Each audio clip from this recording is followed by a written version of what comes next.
Welcome to Crisis in Perception, where we examine the systems shaping our world one book at a time. And welcome to this deep dive. This particular exploration is nested within our Creators in Context series. That's right. And what we do here is take influential contemporary arguments, the claims that are really shaping public discourse right now, and we place them in a necessary and sometimes challenging dialogue with established theory. With historical, political, and institutional theory, to give it that deeper context. Exactly. Our mission today is absolutely focused. We are conducting a systems-level explanation of how fascism operates structurally. We're trying to move past the tempting but frankly superficial analysis of a leader's personality or the aesthetics of a movement. Right, the flags and the rallies. The flags and the rallies. We are treating our source material, both the contemporary and the historical, as factual evidence. Evidence detailing these pervasive processes and mechanisms of political control. To give this analysis the structural clarity it deserves, we've anchored a current systems-focused argument articulated by the creator, ALIMC Forever, to four really foundational texts. And those texts are? Well, we have Robert O. Paxton's monumental work, The Anatomy of Fascism, and Jason Stanley's really incisive book, How Fascism Works. A very direct title. It is. And then, of course, Hannah Arendt's essential analysis in The Origins of Totalitarianism, and finally, the crucial institutional lens provided by Edward S. Herman and Noam Chomsky in Manufacturing Consent. The ultimate goal here is to connect the dots. Yeah. We want to see how this modern understanding of political subversion, this idea of creeping authoritarianism, how it aligns almost perfectly with historical and institutional analysis. It shows that there's a real continuity in the mechanisms. I mean, even if the rhetoric, the language changes over time. Okay, let's unpack the central claim that really defines this whole deep dive. Fascism is fundamentally not a sudden, dramatic coup. It's not something orchestrated in a single night of violence. No, not at all. Structurally, it is a system that consolidates its power incrementally, bit by bit. So we are interested in identifying fascism not just as a fixed regime type you can point to in a textbook. A static thing. Exactly. But as a dynamic, evolving process of radicalization, a process that operates long before the trains are running on time or the parades are marching perfectly in step. And that focus on process over spectacle is so critical for recognizing the danger early on. The ingrained tendency, in popular history and even in some analysis, is to only look for the classic spectacle of fascism. You mean the obvious symbols, the mass rallies? The charismatic strongman, the sudden dramatic seizure of government buildings. But that expectation, as Jason Stanley shows, is a form of, intellectual complacency, and it can blind us to the real systemic danger. So if we're looking for a cartoon villain on a horse, we're going to miss the administrative assistant who is quietly rewriting the legal code. Precisely. The real danger lies in the boring, in the administrative, in the incremental erosion of liberal institutions. If you are waiting for a figure to appear in a specific uniform, giving a specific salute, you are entirely missing the quiet, structural mechanisms that are working to hollow out the legal system, the universities, and the press right under the surface. And when we look back at the historical origins of this, Yeah. Paxton makes it crystal clear that this structural nature is baked in right from the very beginning. Mussolini, for instance, wasn't some kind of historical aberration or a solitary adventurer who just materialized out of thin air. No, not at all. The conditions were structural and they were pervasive all across Europe after World War I. You had similar, though not identical, movements springing up everywhere, and they were all expressing this potent, very volatile mixture of ideas. What was in that mix? It was this combination of intense nationalism with a very specific kind of anti-capitalism, a reliance on raw, what political theorists call voluntarism, and an active willingness to use violence. Against who? Against both the established bourgeoisie and their socialist enemies.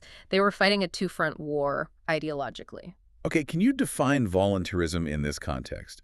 Because to most people, it just sounds like doing things voluntarily. But I know in political theory, it carries a much heavier weight. That's an excellent point that often gets lost in translation. In this historical context, voluntarism refers to the rejection of rational deliberation of established law and of scientific processes. It's a rejection of all that in favor of action that's driven by pure will or by instinct. So it's feeling overthinking. In a way, yes. It's the idea that history, truth, and political solutions are achieved through the sheer application of a unified collective will. And this is often expressed through heroic or violent struggle rather than through complex democratic debate or compromise. It elevates the impulse of the collective over the intellect of the individual. So you have post-war Europe. It's exhausted, it's disillusioned, and it's facing the total collapse of its traditional empires. This exhaustion left a massive political vacuum. Exactly. The continent was torn. He was caught between a distorted and often hypocritical version of Wilsonian idealism, the idea of self-determination and liberal internationalism, and the unfulfilled and equally violent promise of Leninism. And both were failing to deliver. The failure of both traditional conservatism and revolutionary socialism to provide any kind of stability or mass satisfaction left this huge political space open for what Paxton defines as the fourth principle of world order. And what was this core fascist formula, this fourth principle that promised stability? Because we have to understand what they're selling if we want to understand how the system is funded and supported. It was a deeply compelling promise, one that was designed to settle anxiety, and it was structured around three main solutions for both domestic and international problems. Okay, what was the first? First, internationally, it promised to settle all the territorial and national conflicts by simply letting the strong triumph. And strength wasn't just measured by military might, but by the moral fervor and the unity of the population. The kind of spiritual strength. A spiritual strength, yes. Second, and this is crucial for winning over the working class, it proposed to fundamentally overcome class conflict. And it would do this by integrating the working class entirely into the body of the nation, by persuasion, by economic policy, or failing that, by absolute force. So it co-opts the idea of worker unity, but it directs that energy toward the nation and away from international socialist solidarity. Precisely. It redirects that inherent human need for collective security inward, toward the tribe. And finally, and most structurally, it promised to stabilize society by getting rid of the alien and the impure. This provided the necessary enemy construction that's required for constant mobilization and unification. So the core product being sold to a disillusioned population wasn't actually efficient governance or economic growth, though I'm sure they promised that. Oh, they definitely promised that. But the real product was this deep, satisfying feeling of unity, which was achieved through exclusionary violence, or at least the pervasive threat of it. That's the structural takeaway. And this connects directly to the foundational mechanism that Stanley identifies. The entire system works by establishing, maintaining, and constantly reinforcing the distinction between us and them. It's that simple. It starts that simply. Fascist politics explicitly appeals to ethnic, religious, or racial distinctions, and that fundamental division then shapes all subsequent ideology, policy, and law. That distinction is not a secondary characteristic on the party platform. It is the fundamental engine that drives the systemic seizure of power. So if that historical and theoretical foundation confirms that fascism is a dynamic, structural process, let's turn to the contemporary creator, ALIMC forever. When we charitably reconstruct their argument, focusing purely on the mechanisms, what we find is them identifying the exact same structural functions defined decades ago. It's remarkable, really. We're looking at institutions over aesthetics and continuity over what seems like a sudden spectacle. Yes, and we need to stress that these mechanisms, which, you can see playing out in real time across democracies today, are not isolated acts of political mischief. They are coordinated, systemic failures designed intentionally to erode the liberal public sphere. How so? By making objective reality itself seem impossible to ascertain. Let's start with mechanism A, the mythic past and history erasure. The creator's argument, which is heavily supported by Stanley, identifies that fascist politicians don't just tell history incorrectly. They systematically break down a common shared sense of history in order to construct a usable mythic past. It's a deliberate, systematic rewriting of national history to support a narrative of a supposedly pure, virtuous past that must be restored. It's an ideological Trojan horse. And we see this tactical deployment globally today. Absolutely. Think about the PS Party in Poland, for instance. They center their entire political identity on this nostalgic call to return to the conservative Christian social traditions of rural Poland. And the implication is that the urban centers are corrupting the true national spirit. Or in Germany, where the political left often sees any attempt to reduce the historical scope of the Holocaust as deeply harmful revisionism. But then you have the AfD seeking votes by framing the accurate history of Germany's Nazi past, not as something that requires accountability. But as a form of victimization. Right, a victimization of the German people by historical memory itself. Yeah. It's reframing accountability as a form of oppression. Exactly. And this mechanism often relies on creating a mythic uniformity, whether it's linguistic, religious, geographical, or ethnic, that supposedly survives intact in small towns and countrysides.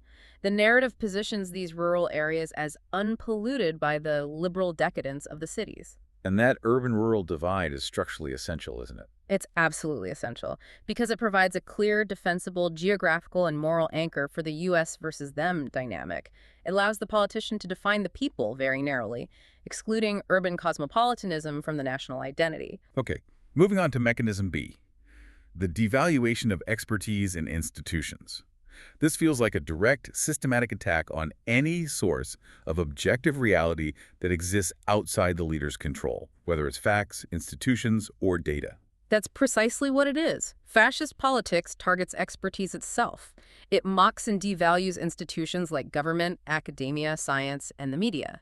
The aim is to make citizens dependent on the leader's pronouncements for truth, rather than relying on established processes of verification. Stanley highlights that famous phrase used by the far-right radio host Rush Limbaugh. Yes, he denounced what he called the four corners of deceit: government, academia, science, and media. That single phrase perfectly encapsulates the target list for delegitimization. But how does that play out tactically, say in a place like a university? Well, universities are a key target because they are, by their nature, bastions of liberal discourse, critical inquiry, and historical complexity. So they are often falsely accused of suppressing free speech or promoting insidious ideologies like cultural Marxism. And that specific term is critical.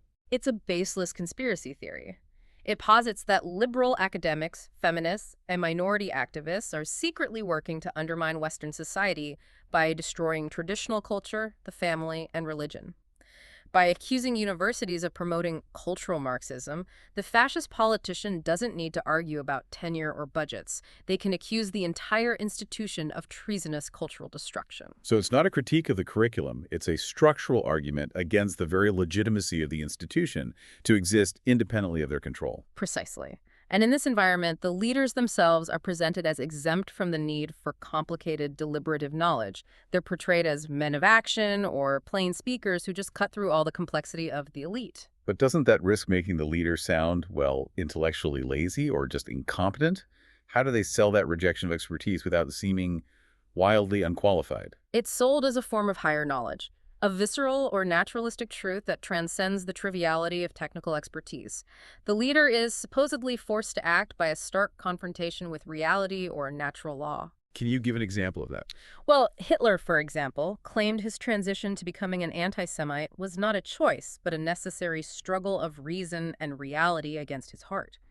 The claim is that they are driven by a different kind of reason, a scientific or naturalistic one, the idea that life is just a merciless struggle for dominance.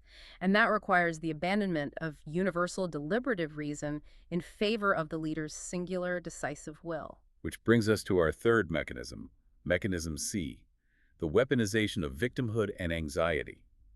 This one feels deeply effective because it channels the genuine fear of loss experienced by a dominant group. This is a universal element of contemporary international fascist politics, the exploitation of the feeling of victimization that's felt by groups that have traditionally held power. Research cited by Stanley shows that dominant groups often perceive demographic or social change as a literal existential threat. Right, like white Americans viewing the impending majority-minority demographic shift. Exactly. They often experience it as a direct threat to their dominant social, economic, political, and cultural status. The feeling of losing a once unquestioned dignity and status is easily captured and amplified by a language of collective victimhood. And this anxiety often intertwines with really deep social and even sexual anxieties, which makes it personal and immediate. Yes. Fascism is inherently patriarchal. Its ideology attacks women's movements and feminism in general. The core argument here is structural. Granting equality to women is explicitly presented as a threat to patriarchal manhood and the traditional family structure, which in turn, they claim, undermines equality and freedom for everyone. So it's a paradox. Granting freedom to some destroys freedom for all. That's the argument. And the politics of sexual anxiety is particularly effective when traditional male roles, like being the family provider, are already under threat from economic forces like global outsourcing or wage stagnation. So this manufactured collective victimhood serves as a powerful organizing tool. It defines a group identity, that's fundamentally opposed to the cosmopolitan ethos and the individualism inherent in liberal democracy. Absolutely.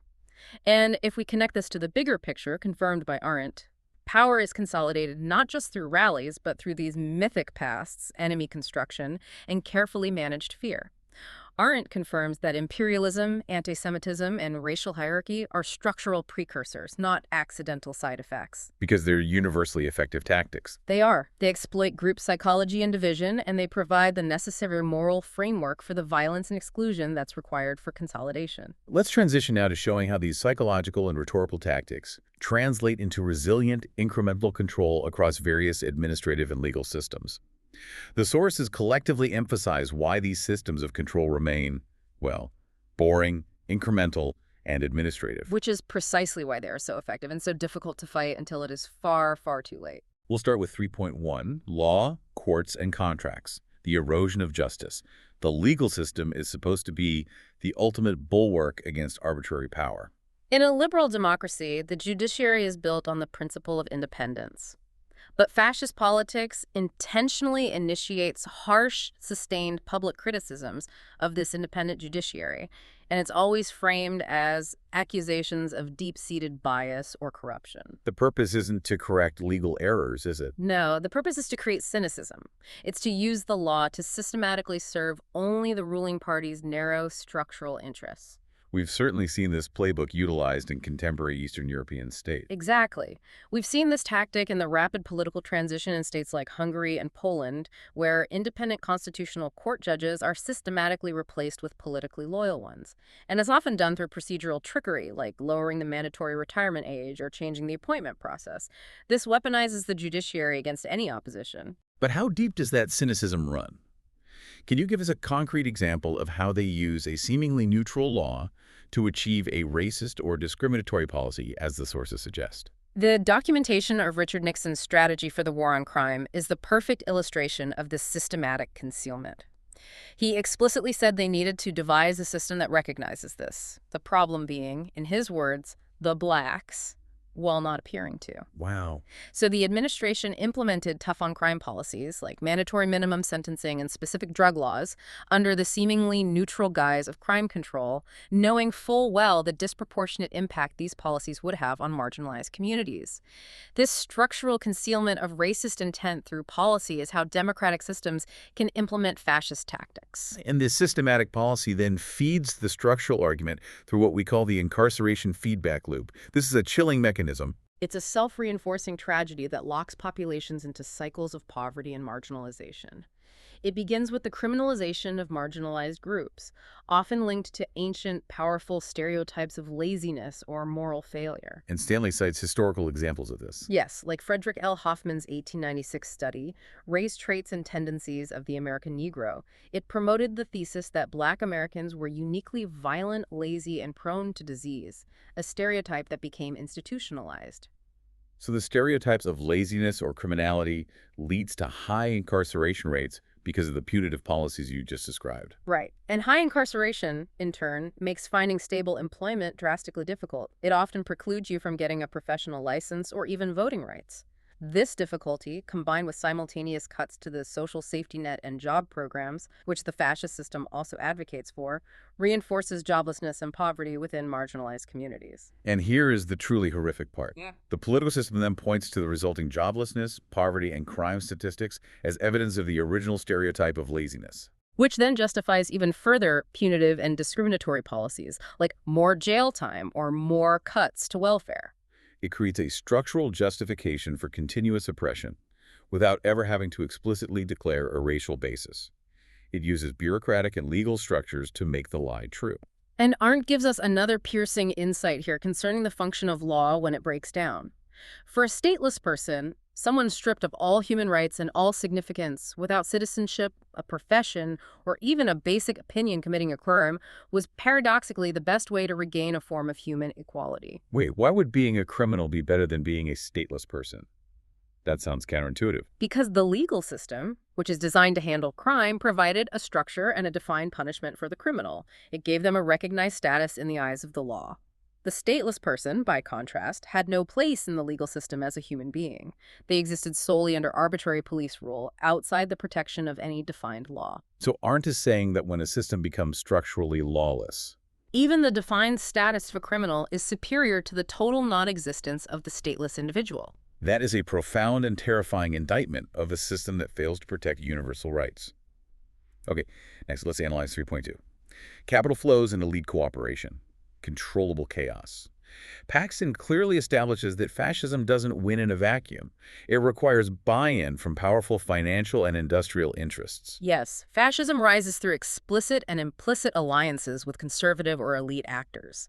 These powerful actors often provide resources, political legitimacy, and media access, believing mistakenly that they can harness and control the populist movement for their own ends. And those ends are usually economic deregulation and the destruction of organized labor. Almost always. Now, Paxton notes that some established firms, like IG Farben, contributed little initially, but a critical share of early Nazi funds came from mass rallies and small contributions, signaling broad populist mobilization alongside crucial elite alliances. They align because the fascist solution, despite its revolutionary rhetoric, appears to protect their property and status from communist revolution or socialist reform. What's the fascist system's structural requirement regarding the working class and labor? It requires the systematic and total destruction of labor unions and collective bargaining. Trade unions are fundamental sources of cooperation, community, and wage equality. They are the primary mechanism through which workers can protect themselves from the global market's inherent instability. So they have to be removed. Fascist politics demands that unions be smashed so that individual laborers are atomized. They're isolated against global capitalism, leaving them dependent instead on the party or the leader for safety and social status. And we see the contemporary version of this tactic in the use of right-to-work laws. Indeed. It's a truly Orwellian name for legislation that is specifically designed to attack collective bargaining by crippling union finances and bargaining power. Stanley points out that after these laws passed in traditionally strong labor bastions in the U.S. Midwest, the state's politics swung sharply to the right. Which demonstrates that this is a successful structural tactic for political consolidation. Absolutely. This brings us back to Arendt's analysis of the political emancipation of the bourgeoisie. That sounds incredibly academic. Can you break down what that phrase means for the listener? Please. Certainly. This refers to the historical moment when the rising middle class, the property owners, the capital holders, realized that their economic interests, like property accumulation and expansion, were often constrained by the existing political structures: constitutional law, parliamentary deliberation, and accountability. So political emancipation was them realizing they could just jettison those constraints. Exactly. It led to the pursuit of power for power's sake. Instead of using politics to protect the rule of law, they start using the law to protect unlimited power accumulation. The inherent instability of a community founded purely on power and unlimited competition requires a never-ending accumulation of power simply to protect the constantly growing property. And this is where the alliance between the mob and capital comes from. It's found at the genesis of consistently imperialist and then fascist policy. The bourgeoisie embraced imperialism as the only means to escape threatened social and political structures at home. Finally, we turn to 3.3, media and propaganda systems, manufacturing division. Here, the Herman and Chomsky propaganda model provides the framework for how consent is engineered to support these structural seizures of power. The premise of the model is that the media system is ultimately structured to mobilize support for the specific elite interests that dominate the state and private activity. This is structurally reinforced by media centralization, the decline of public broadcasting, and massive corporate ownership. So investigative journalism that truly challenges the structures of power becomes financially non-viable. Or it's simply rejected by management. And within that centralized corporate system, the fundamental us versus them dynamic manifests immediately in the news coverage through the double standard of worthy and unworthy victims. Yes, media attention becomes completely dichotomous, based entirely on its utility to elite interests. Coverage focuses intensely on worthy victims, those victimized by official enemies like Iran or Russia, while neglecting or playing down unworthy victims, those victimized by U.S. allies or friendly regimes. Like Saudi Arabia or client states in Central America. Exactly.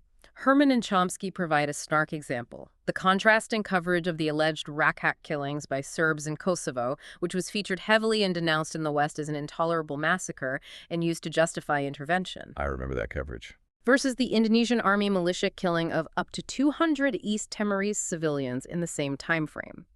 The East Timor massacre was neglected because Indonesia was a crucial U.S. ally, supplying oil and military cooperation. This is the propaganda system dictating moral outrage based on political utility, not moral gravity. So it's not just about what stories they tell, it's how the system actively targets trust in objective reality itself. That's where the use of propaganda, like that deployed by state-sponsored channels, becomes structurally corrosive. Its strategy is rarely to convince you of one singular truth. It is instead to systematically undermine trust in basic democratic institutions by drowning out objective truth in a cacophony of voices. So the strategy is to make people so confused that they stop believing in the possibility of truth at all. Exactly. Conspiracy theories, whether it's birtherism used to delegitimize a presidency or the anti-Semitic representations used in Hungary against George Soros, are deployed to discredit the liberal media for supposed censorship.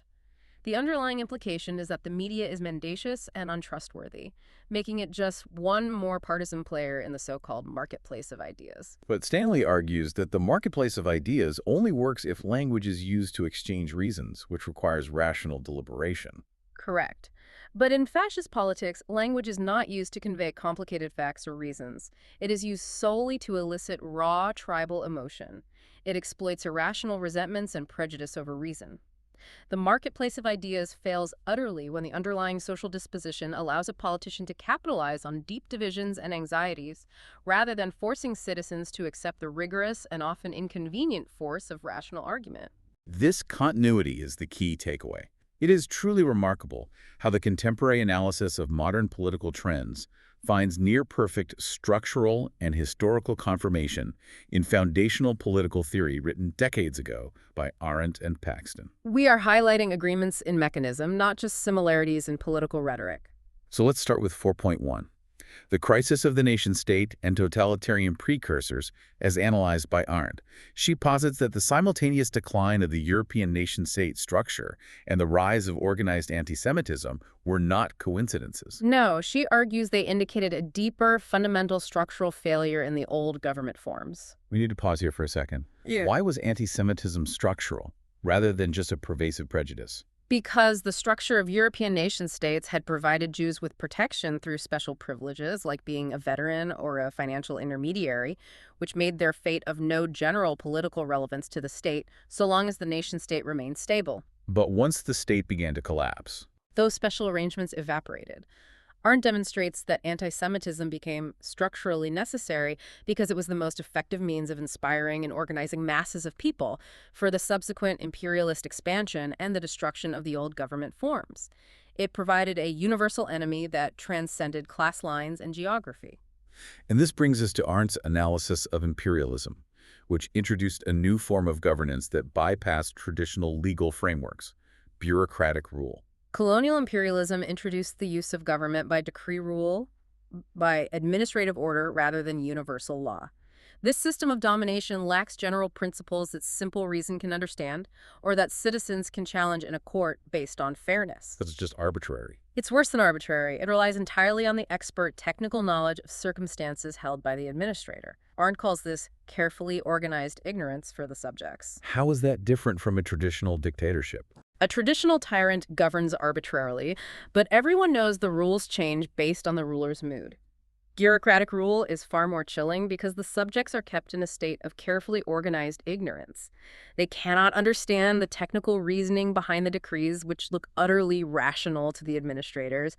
They cannot grasp the principles of their own subjugation. So oppression becomes just a series of tedious, complex forms and procedures. Yes, it is lawlessness in a highly organized bureaucratic form. Okay, next let's look at 4.2, alliance with elites and radicalization. This touches on how the dynamic process of fascism begins and sustains itself through exploitation. Paxton notes that the political vacuum, the space for that fourth principle, opens up when conservative mainstream parties fail to solve pervasive systemic problems, like mass unemployment after the 1970s oil shocks. This failure causes a loss of state authority and incentivizes elites to ally with the perceived strength of the fascist movement. And Arendt frames this through the mob and capital alliance. Right. The inherent instability of a community founded on unlimited competition and property accumulation leads inevitably to the need for unlimited power. The fascist solution, even if it's terrifying, appears necessary to protect the system of accumulation. But fascism is not a static regime, is it? It's a dynamic process of accelerating adventure or radicalization. Exactly. The movement cannot stand still. For Mussolini, once the regime aged and the initial euphoria wore off, the path forward to satisfy the impatient younger generation and maintain political momentum was always the next war of aggression. The Ethiopian campaign is a classic example. And that choice led to a downward spiral. A downward spiral of radicalizing adventure and cultural revolution at home. These systems persist not because they are inherently stable or efficient, but because they constantly exploit social deadlock, mass anxiety, and bureaucratic normalization to justify the next escalation and the next enemy. Now for 4.3. Ideological control and erosion of liberalism. The cover goal here is to explicitly attack the fundamental premise of liberal democracy. Universalism. Fascist ideology explicitly rejects universal values like equality. Instead, it asserts natural hierarchies of worth. Stanley cites the Confederacy's cornerstone speech, which explicitly tied the liberties of the dominant white group to the oppression of others. The speaker stated that the new government's cornerstone, quote, rests upon the great truth that the Negro is not equal to the white man, that slavery is his natural and normal condition. It's an assertion that the Creator had made human beings unequal. Exactly. And Hitler, too, saw the principle of democracy as the principle of destruction, believing in the aristocracy of nature where the fit rightly rule the weak. This ties back to the idea that liberal democracy contains within it a weakness that fascism can exploit. It does. Rightist critics consistently argue that liberalism makes the dominant group susceptible to having their privileged status overturned because it treats all individuals as formally equal, irrespective of historical or perceived merit. This specific idea is chillingly echoed in the infamous forgery, The Protocols of the Elders of Zion. What did that text say? That text explicitly instructs followers to infect the opponent with the idea of freedom, so-called liberalism, viewing universal values as a weakness to be exploited to undermine the dominant group's status and social order. So it's a calculated ideological attack on the very concept of equal respect for its perceived structural vulnerability. Absolutely. They see freedom and equality not as enduring principles, but as political tools to sow chaos among the superior race. This deep analysis of structural mechanisms brings us to a crucial analytical step. Understanding why mere cultural or moral recognition, recognizing the symbols, condemning the rhetoric, or focusing on aesthetic moral outrage is fundamentally inadequate to stop these systemic threats. It's just not enough. Okay, let's unpack the failure of recognition, starting with 5.1, personalization and passivity. There's a powerful, almost irresistible temptation to focus on the individual villain. Yes, and personalizing evil, focusing solely on a single leader's psychology or criminality, like the historical temptation to psychoanalyze Hitler, actually creates profound political passivity.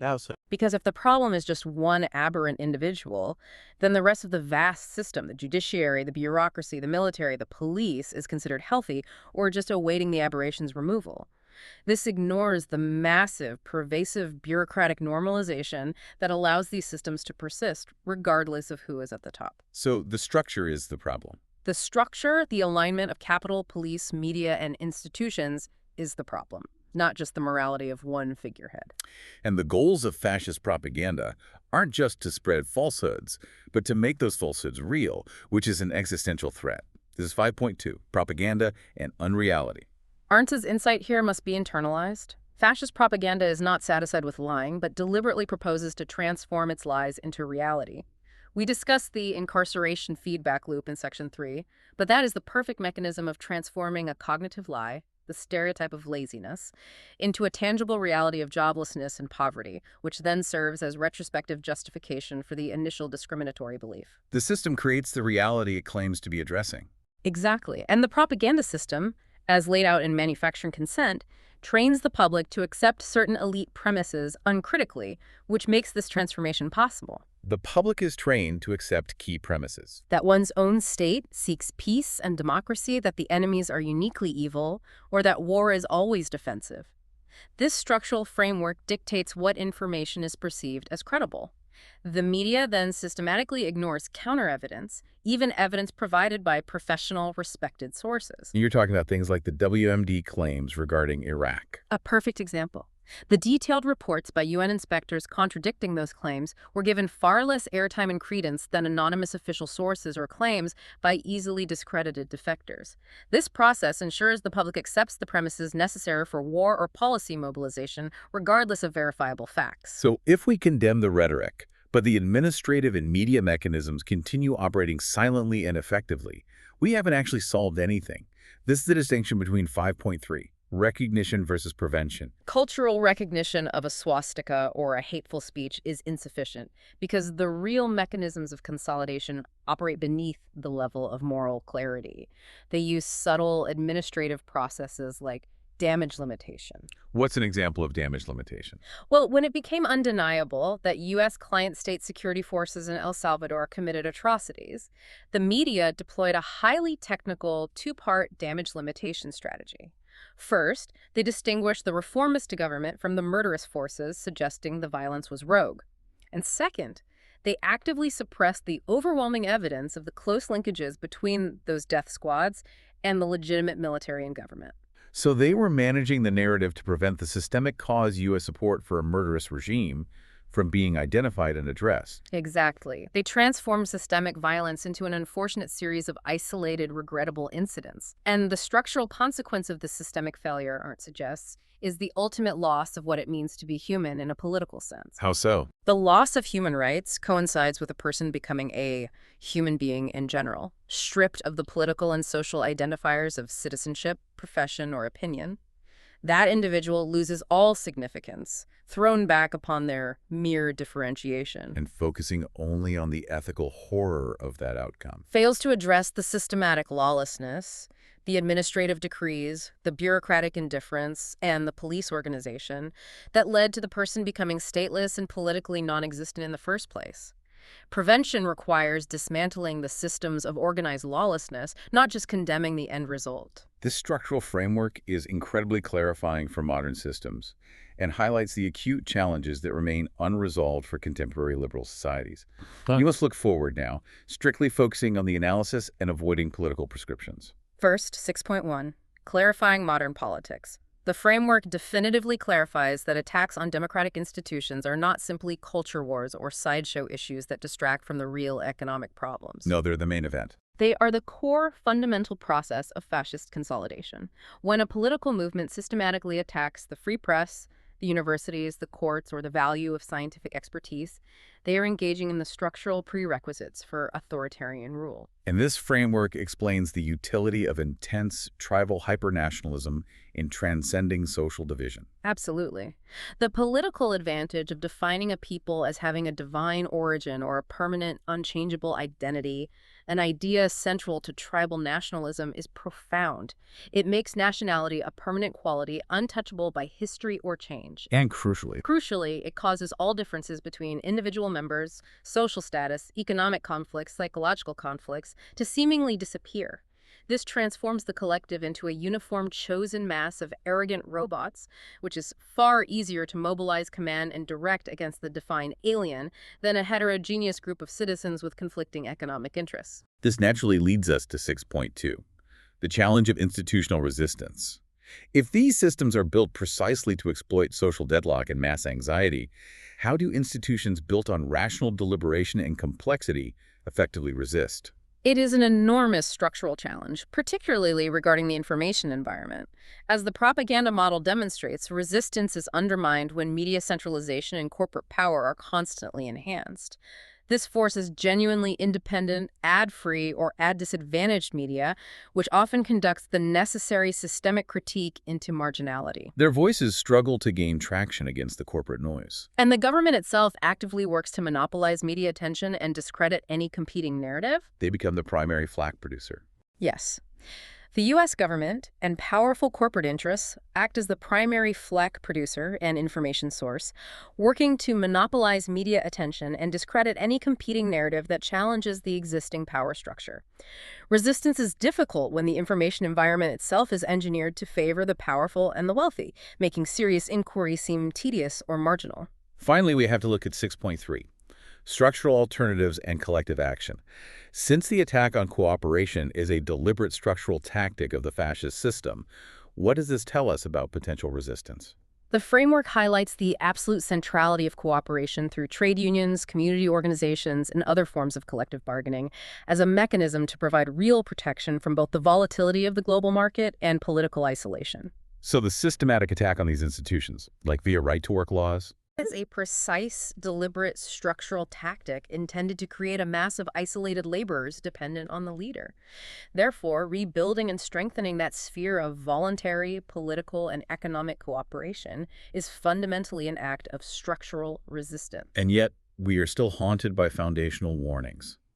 Plato argued millennia ago that democracy, by permitting the extreme of free speech, opens the door for a demagogue to exploit resentments and fears, ultimately ending freedom for everyone. That leaves us with the unresolved fundamental question. How can collective action sustainably prevent the demagogue from preying on these deep social divisions and anxieties? Especially when, as Stanley notes, the liberal theory of equal respect, the fundamental idea that basic dignity is not earned, is confused in public discourse with meritocracy or worthiness achieved through hard work. Right. If citizens believe that equal respect must be won through economic or moral effort. The system is already primed for the fascist politician to step in and define who is worthy and who is undeserving. So, to conclude, This deep dive has shown that to truly understand the threat of fascism and totalitarianism in the contemporary world, we must actively and consciously resist the narrative temptation. We must move beyond the dramatic spectacle, the easy villain, and the tempting focus on individual personalities or aesthetics. the actual pervasive danger lies in the methodical corrosion of seemingly boring systems, the subtle corruption of law and the judiciary, the normalization of power through administrative bureaucracy and decree, and the systematic manufacturing of consent that dictates who is a worthy victim and who is not. The key insight remains constant across all our sources, from Arendt to ALIMC forever. Focus on systems over heroes and villains, structures over cultural symbolism, and recognizing the insidious incremental nature of the process over waiting for the dramatic defining moment of visible tyranny. It requires vigilance against process failures that undermine our institutions, not just moral failures that offend our sensibilities. And this analytical approach leaves us with a final, provocative thought rooted in Hannah Arendt's essential inquiry. If the ultimate destructive purpose of a power-accumulating commonwealth, a political system founded on the logic of unlimited accumulation and unlimited competition, is to devour the globe by simply following its own inherent law, what fundamental structural change to our current social contract must be considered to truly protect the human and political rights of all individuals, including the stateless, the marginalized, and the politically non-existent, and not just the citizens of powerful nation-states? This deep dive analyzed an argument articulated by ALIMC forever. We credit the foundational work of Robert O. Paxton, author of The Anatomy of Fascism, Jason Stanley, author of How Fascism Works, Hannah Arendt, author of The Origins of Totalitarianism, and Edward S. Herman and Noam Chomsky, authors of Manufacturing Consent, whose work informed this analysis. We encourage you to read these books, support authors, and use your local libraries to further your own deep dives. If you enjoy this kind of systems-level analysis, please like, subscribe, and comment with books, creators, or topics you'd like us to explore next.